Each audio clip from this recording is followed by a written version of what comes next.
এজন দুজন দোষীৰ কাৰণে আমি এটা সমগ্ৰ জনগোষ্ঠীক টাৰ্গেট কৰি পেলাই উজনি অসমৰ পৰা মিয়া খেদা আন্দোলন কাৰ্যসূচী লৈছোঁ তেতিয়াহ'লে মিয়া খেদা আন্দোলন কাৰ্যসূচীটো লওঁতে উজনি অসমৰ পৰা আমি যিখিনি মিয়াক খেদাম মই দুটামান মাত্ৰ জনগোষ্ঠীয় সংগঠনকেইটালৈ পৰামৰ্শ দিওঁ যে উজনি অসমৰ পৰা যেতিয়া মিয়াকেইটাক খেদাম আমি তেওঁলোকক কেইটামান কথা মন কৰাই দিব লাগে আৰু সেই কথাকেইটা তেওঁলোকক লগত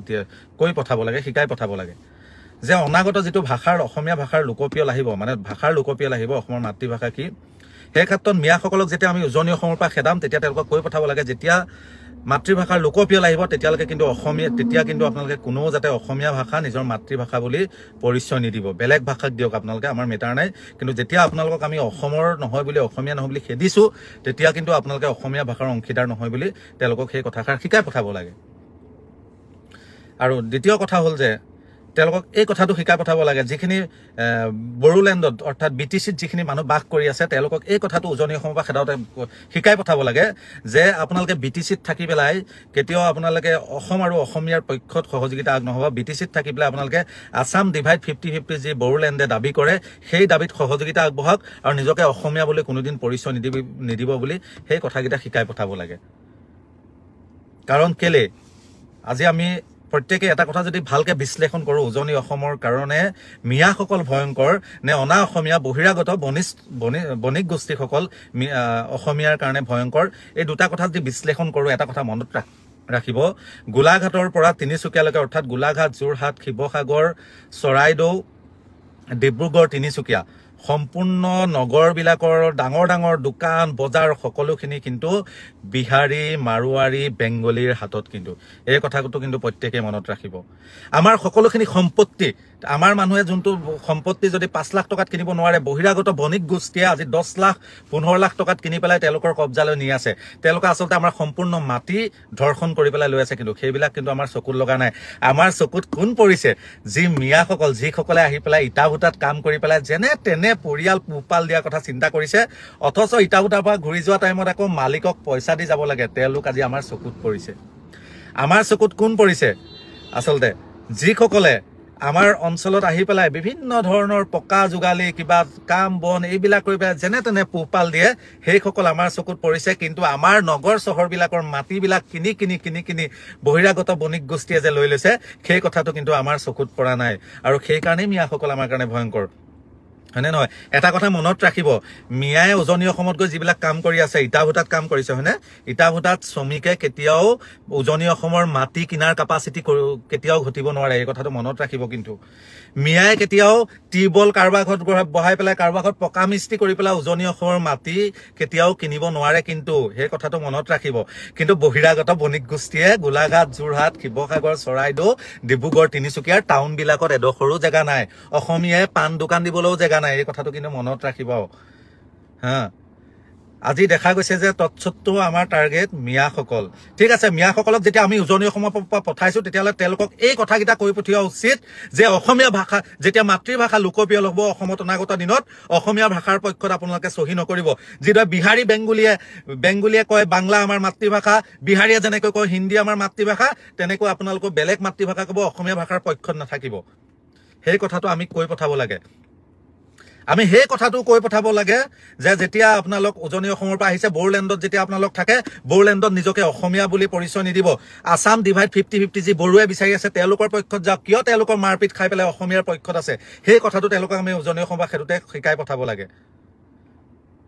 এই কথাখিনি কিন্তু সঁচা এই কথাটো প্ৰত্যেকে অনুধাৱন কৰিব আৰু অনুধাৱন কৰি পেলাই প্ৰত্যেকে এই কথাটো যদি বিশ্লেষণ কৰে গম পাব যে উজনি অসমৰ কাৰণে মিয়াখিনি ভয়ংকৰ নে উজনি অসমৰ কাৰণে অনা অসমীয়া অৰ্থাৎ বেংগলী বিহাৰী মাৰোৱাৰী বণিক গোষ্ঠীখিনি ভয়ংকৰ সেই কথাটো কিন্তু আপোনালোকে ঘৰৰ পৰা মাত্ৰ গাঁৱৰ পৰা ওলাই আহি টাউনবিলাকত ওলাই আহিলে গম পাব আজি দেখা গৈছে যে বিভিন্নজনে বিভিন্ন ধৰণৰ কথা বতৰা কৈ আছে আৰু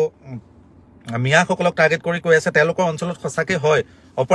অপৰাধজনিত কাম বেছি এটা কথা মনত ৰাখিব য'ত জনসংখ্যা বেছি তাত ভালৰ সংখ্যাও বেছি বেয়াৰ সংখ্যা তাতকৈও বেছি আৰু এনেকুৱা ধৰণৰ উচতনিমূলক কথাৰে তেওঁলোকক আমি খেদি দিয়াৰ কথাই কিন্তু আমি কেতিয়াও কিন্তু আমি অসমখনক সুস্থিৰ পৰিৱেশ এটা সৃষ্টি কৰিব নোৱাৰিম কিন্তু বৃহত্তৰ অসমীয়া জাতি গঠন প্ৰক্ৰিয়াত কিন্তু সদায় বাধাৰ ৰেঙনি হৈ ৰ'ব এই কথাটো কিন্তু স্পষ্ট আৰু কোনোবাই ভাবিব পাৰে মই কথাখিনি কোৱাৰ ক্ষেত্ৰত কাৰোবাৰ মিয়াৰ পক্ষ লৈছোঁ বা অনা মিয়াৰ সপক্ষে লৈছোঁ তেনেকুৱা কথা নহয় সেইটো কথা চিধা চিধি উজনি অসম সম্পূৰ্ণ গ্ৰাস কৰি পেলাইছে অনা অসমীয়া অৰ্থাৎ বহিৰাগত বণিক গোষ্ঠীয়ে গ্ৰাস কৰি পেলাইছে আমাৰ মাটি বাৰী কিনি পেলাইছে এডোখৰ মাটি মই থাকিবৰ কাৰণে যিডোখৰ মাটি 5 লাখ টকা দিছিলো এজন মাৰুৱাই আহি পেলাই 20 লাখ টকাত আমাৰ অঞ্চলত আহি পেলাই কিনি লৈছে কেনেকৈ পাৰিম আমি অসমীয়াই হা তেওঁলোকৰ টকাৰ কেপাচিটি যি কোনো কাৰণত আমাৰ অসমীয়াই তেওঁলোকৰ পক্ষত নোৱাৰো আমি খেদিছো কাক টিবল মিস্ত্ৰীক আমি খেদিছো কাক ইটাভুটাত কাম কৰা মিস্ত্ৰীটোক আমি খেদিছো কাক নিজৰ পৰিয়াল পোহপাল দিবৰ কাৰণে যেনে তেনে পৰিয়ালগিটা পোহপাল দি চলিবৰ কাৰণে নামনি অসমৰ পৰা নিজৰ ঘৰ মাটি বাৰী এৰি পেলাই উজনি অসমত গৈ পেলাই কাৰোবাখন লেবাৰ কাৰোবাখন মেটৰ কাৰোবাখন চাকৰৰ কাম কৰি থকা সেই লেবাৰগিটাক খেদিছো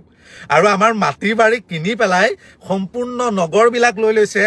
দামী দামী নেশ্যনেল হাইৱে ৰাষ্ট্ৰীয় ঘাইপথৰ কাণৰ সম্পত্তিবিলাক লৈ লৈছে তেওঁলোকৰ ওপৰত আমাৰ চকু নাই তেওঁলোকে ভুল কৰিলেও পিছদিনাখন কিবা এটা ডনেশ্যন দি পেলাই ৰাজহুৱাভাৱে ক্ষমা বিচাৰিলে তেওঁলোক আমাৰ জাতি ভাই হৈ যায় তেওঁলোক আমাৰ হেৰি হৈ যায়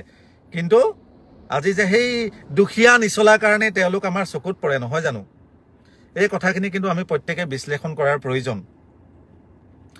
অনাগত দিনত অসমখন শক্তিশালী ৰূপত ৰাখিবৰ কাৰণে অসমখন ঐক্যবদ্ধ ৰূপত ৰাখিবৰ কাৰণে কিন্তু আমি কোনোবা জনগোষ্ঠীক যিসকলে নিজকে সদায় লাঞ্ছিত বঞ্চিত প্ৰবঞ্চিত হৈ পেলাই অসমীয়া বুলি পৰিচয় দি আছে তেওঁলোকক কিন্তু যদি আমি খেদাৰ চিন্তা কৰোঁ তেওঁলোকক যদি আমি সদায় যদি এনেকুৱা ধৰণৰ প্ৰবঞ্চনা কৰি থাকোঁ কিন্তু তেতিয়া কিন্তু মই ভাবোঁ বৃহত্তৰ অসমীয়া জাতিৰ গঠন প্ৰক্ৰিয়াটো সম্পূৰ্ণ বহিৰাগত অনা অসমীয়া বণিক গোষ্ঠীয়ে লৈ পেলাব কেলে লৈ পেলাব বণিক গোষ্ঠী সদায় অৰ্থনৈতিকভাৱে শক্তিশালী মনত ৰাখিব কিন্তু সেই কথাটো যোৱাকালি এজন দেশী মানুহে মোক ফোন কৰিছে মোক কৈছে অসুবিধা হ'ব নেকি আমি উজনি অসমত থকাক লৈ মই কৈছোঁ তেনেকুৱা ধৰণৰ অসুবিধা নাই যদি মই এটা কথাই কৈছোঁ যে তোমালোকৰ মাজত যদি কাৰোবাৰ আচৰণ বেয়া দেখিছা কাৰোবাৰ যদি নীতি নিয়ম বেয়া দেখিছা তেওঁক তাৰ পৰা অতৰাই পেলাই পঠাই দিয়া কিন্তু ভাল সকল সদায় ভালদৰে থাকা সেইকাৰণে আমি প্ৰত্যেকে এই কথাখিনি পৰ্যবেক্ষণ কৰাৰ প্ৰয়োজন কাৰণ যদি এনেকুৱা যদি হৈ থাকে নহয় অনাগত দিনত চাব অসমীয়া ভাষাটো অসমৰ পৰা হেৰাই যাব তেওঁলোকক যদি আমি উচতাই থাকোঁ তেওঁলোকে বেলেগ ভাষাৰ পক্ষত গ'লে কিন্তু অসমখন অসমীয়া ভাষা অসমৰ মূল ভাষা হৈ নাথাকিব কিন্তু তেওঁলোকক যদি আমি সদায় এনেকৈ উচতাই থাকোঁ নহয় বড়োলেণ্ড ল'বলৈ বেছি সময় নালাগে আছাম ডিভাইড যে অসমৰ যে ৱালত লিখি আছে আছাম ডিভাইড 50-50 তৎকালীনভাৱে পাই যাব আপুনি মই পাত্তাই নাপাব মাত্ৰ তেওঁলোকে আমি যদি তেওঁলোকৰ সদায় বিৰোধিতা কৰি থাকোঁ নহয় অসম নাগালেণ্ডৰ সীমান্তত যিসকলে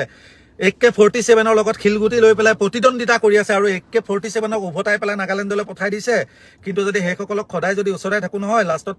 তেওঁলোকে সেইবিলাক জেগা এৰি আহিব লাষ্টত নগাই গোটেই অসমখন কিন্তু আগ্ৰাসন কৰি ল'ব সেই কথাটো কিন্তু মনত ৰখা উচিত হয় এটা কথা নিশ্চিত যে অসমত বৰ্তমান দেখা গৈছে যে কিছুমান দল সংগঠনে কিয়াৰ প্ৰতিক্ৰিয়া দিবলৈ গৈ পেলাই যে অসমখনৰ পৰিৱেশটো পুৰা অস্থিৰ কৰিব বিচাৰিছে অসমৰ বাতাবৰণ যে বেয়া কৰিব বিচাৰিছে কিন্তু সেই ক্ষেত্ৰত সকলো পক্ষই দুখ আছে সেইটো সঁচা কথা কিন্তু তাকে লৈ পেলাই আমি আমাৰ মাটি বাৰী যিসকলে ধৰ্ষণ কৰি লৈ ল'লে সেইসকলক আমি দেখা নাই আৰু টিবল মিস্ত্ৰী ইটাভুটাত কাম কৰা মিস্ত্ৰীকেইটাক যদি আমি খেদিবলৈ যাওঁ কিন্তু আমি কেতিয়াও কিন্তু সাফল্যমণ্ডিত নহ'ম সেই কথাটো মনত ৰাখিব যদি বেয়া আছে আমি সকলো একত্ৰিত হৈ পেলাই বেয়াক খেদিব লাগিব কিন্তু এজন দুজন বেয়াৰ কাৰণে এটা জনগোষ্ঠীক টাৰ্গেট কৰি ল'ম বা অসমৰ 1/3 জনসংখ্যাক খেদি পঠাম সেইটো কিন্তু কেতিয়াও সাফল্যমণ্ডিত হ'ব নোৱাৰিব সেই কথাটোৰ প্ৰতি প্ৰত্যেকে লক্ষ্য ৰখা উচিত আৰু এটা কথা আমি প্ৰত্যেকে মন কৰা উচিত যে আজি আমাৰ চাওক গুৱাহাটীখনে চাওক গুৱাহাটী ফেঞ্চি বজাৰ চাওক বহিৰাগত বণিক গোষ্ঠীয়ে লৈ গৈছে গুৱাহাটীত মিয়াগিটাই কি কৰিছে শাক পাচলি বিকিছে ফুটপাথত আহি পেলাই কোনোবাই বেলেগৰ ব্ৰইলাৰ দোকানত ব্ৰইলাৰ কাটিছে কোনোবাই কাৰোবাৰ হোটেলত এই ৱেটাৰ হিচাপত কাম কৰি আছে তাতকে মিয়াই একো কৰিব পৰা নাই কিন্তু গুৱাহাটীৰ যদি ফেঞ্চি বজাৰ নহয় সমগ্ৰ গুৱাহাটীৰ সম্পত্তিৰ চাই 3ভাগৰ 2ভাগ আজি বহিৰাগত বণিক গোষ্ঠীৰ হাতত কিন্তু সেইদিনা দুখ লাগিছে মঙ্গলদৈত আজি এদিন যোৱাকালি নে পৰহি মঙ্গলদৈত এটা ঘটনা হ'ল মঙ্গলদৈ ঘটনাটোত এজন মাছ বজাৰত এটা ঘটনা হ'ল কিন্তু মাছ বজাৰ ঘটনাটোত বোলে এজন খিলঞ্জীয়াৰ ওপৰত আক্ৰমণ কৰিলে কিন্তু সেই অনাখিলঞ্জীয়াজনক আক্ৰমণ কৰিবৰ কাৰণে কি কৰিছে বেংগলী কেইটামানো লগত আহিছে জে শ্ৰীৰাম চিঞৰিছে বহুত দুৰ্ভাগ্যজনক কথা হা আৰু জনামতে সেই যিজন বেপাৰী আছিলে বেপাৰীজন কোনোবা আমাৰ বোলে গৰিয়া নে দেশী মুছলমান হয় কিমান দুৰ্ভাগ্যজনক এটা কথা সেইকাৰণে এটা কথা নিশ্চিত যে বেয়াক আমি খেদিব লাগে, কিন্তু বেয়াক খেদিব গৈ এটা জনগোষ্ঠীক খেদাটো উচিত নহয়। যিদৰে চাওক বহিৰাগত মাৰোৱাৰীয়ে আমাৰ শিৱসাগৰত যেতিয়া আক্ৰমণ কৰিছিলে আমাৰ অসমীয়া খেলুৱৈৰ ওপৰত, তাৰপিছত কিন্তু তেওঁলোকে মাপ বিচাৰিলে, 2 লাখ টকা দিলে। আমি প্ৰত্যেকে মঞ্চত গৈ বক্তৃতা দিলোঁ। তেওঁলোক আমাৰ অত দিনৰ পৰা আমাৰ লগত একাকাৰ হৈ আছে, আমাৰ ভাই ভনী হৈ পেলাই আমাৰ লগত জীয়াই আছে, অনন্তকালীন থাকিব। কিন্তু ঢিঙত ধৰ্ষণ হ'ল, এটা কালপিত, তাৰ আচলতে ভাষাৰে ক'ব নোৱাৰি। কিন্তু সেই ধৰ্ষণৰ কাৰণে সমগ্ৰ উজনি অসমত কাম কৰি থকা ইটা বুটা, টিবল মিস্ত্ৰী, পকা মিস্ত্ৰীকেইটাক আমি খেদি কি লাভ আছে অ'? আমি যদি খেদিবলৈ ইচ্ছা আছে সমগ্ৰ অন অসমীয়াক খেদো। আমি খেদিবলৈ যদি ইচ্ছা আছে, যিসকলে অসমত থাকি অসমীয়া নহয় বুলি কয়, অসমক 50-50% ভাগ বিচাৰে, সেইবিলাকক অসমৰ পৰা খেদিব লাগে।